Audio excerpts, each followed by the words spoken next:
Balasore rail हादसे के बाद अब हादसे की वजहों को पता लगाने की कोशिश कर रही है सीबीआई मामले की जांच कर रही है, लेकिन विपक्ष सीबीआई जांच को गैर जरूरी बता रहा है।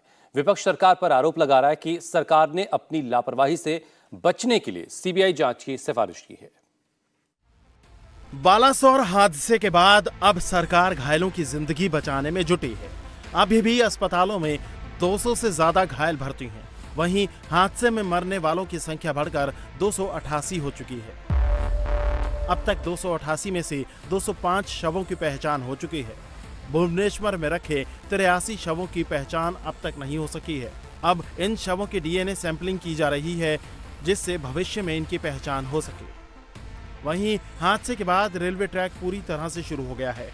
अप और डाउन दोनों लाइनों पर ट्रेन की आवाजाही हो रही है। हालांकि हादसे वाली जगह पर ट्रेन 130 किलोमीटर प्रति घंटे की रफ्तार से न दौड़कर धीमी रफ्तार से चल रही है। आज से एक बार फिर कोरोमंडल एक्सप्रेस पटरी पर लौट रही है। ट्रेन आज दोपहर 3:20 पर शालीमार स्टेशन से चलेगी और तय समय पर बालासोर से होते हुए हादसे वाली जगह से गुजरेगी। 7 जून को कोरोमंडल एक्सप्रेस अपने शेड्यूल टाइम से शालीमार से चलेगी। 15:20 से शालीमार से कल से चलेगी। एक तरफ जहां ट्रैक पर ट्रेन वापस आ रही है, वहीं हादसे की वजह तलाशने में लगी सरकार की कोशिशों को विपक्ष डिरेल करने में लगा है। विपक्ष लगातार सवाल उठा रहा है कि आखिर हादसे की जांच सीबीआई से क्यों हो रही है। आज सवाल यह है कि सीबीआई का काम क्या है, एनआईए का काम क्या है। 7 साल पहले आपने एनआईए को 2 जांचें दी थी, आज तक चार्जशीट नहीं दाखिल हो पाई। तो क्या उन परिजनों को पूछने का हक है कि यह सरकार की विफलताओं के कारण हुआ, दोष कहीं और क्यों मढ़ा जा रहा है? और एक बात और है, ऐसी उत्कृष्ट एजेंसीज को जब आप इस तरह की जांच देते हैं जिनमें उनकी कोई टेक्निकल एक्सपर्टीज नहीं है, तो आप कहीं ना कहीं उनके ऊपर भी एक सवालिया निशान लगवाने की कोशिश करते हैं।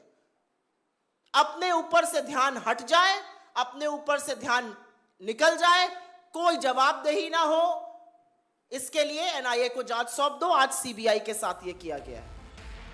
कांग्रेस आरोप लगा रही है कि ये कुछ नहीं बल्कि मोदी सरकार का हेडलाइन मैनेजमेंट है। इसे लेकर कांग्रेस ने पूरी क्रोनोलॉजी भी समझाई है। जयराम रमेश ने ट्विटर पर सरकार को घेरते हुए लिखा, रेलवे सुरक्षा आयुक्त ने अभी बालासोर ट्रेन दुर्घटना पर अपनी रिपोर्ट भी नहीं दी है। उससे पहले ही सीबीआई जांच की घोषणा कर दी गई। यह कुछ और नहीं बल्कि हेडलाइन मैनेजमेंट है, क्योंकि सरकार डेडलाइन पूरा करने में पूरी तरह से विफल है। 20 नवंबर 2016 को इंदौर पटना एक्सप्रेस कानपुर के पास पटरी से उतर गई। इस दुर्घटना में 150 से ज्यादा लोगों की जान चली गई थी। कानपुर ट्रेन हादसे पर एनआईए की अंतिम रिपोर्ट को लेकर अभी तक कोई आधिकारिक खबर नहीं आई है, कोई जवाबदेही नहीं। जो कांग्रेस पार्टी कह रही है वही बात अखिलेश और एनसीपी भी कह रहे हैं। हमने कोई नई बात नहीं कही। जो सरकार कह रही थी कि कवच लग जाने के बाद कभी भी सिक्योरिटी से खिलवाड़ नहीं हो पाएगी, और सिक्योरिटी इतनी होगी कि अगर इंजन पास आ जाएगा, 2 ट्रेनें पास आ जाएंगी पीछे से, आगे से या कहीं से भी, तो सिग्नल मिल जाएगा और ट्रेनें रुक जाएंगी। इंजन के माध्यम से जो सिक्योरिटी के और लोग हैं, जो जानकार लोग हैं, जो ड्यूटी पे होंगे, उन्हें जानकारी हो जाएगी सिग्नल मिलने से। लेकिन ऐसा नहीं हुआ, और सुनने में तो आता है कि जो सिस्टम लगाया था कवच का, वो कई बार डिफ़ॉल्ट किया है, कई बार उसमें कमियां पाई गई। तो ऐसे कवच से क्या फायदा मिला होगा?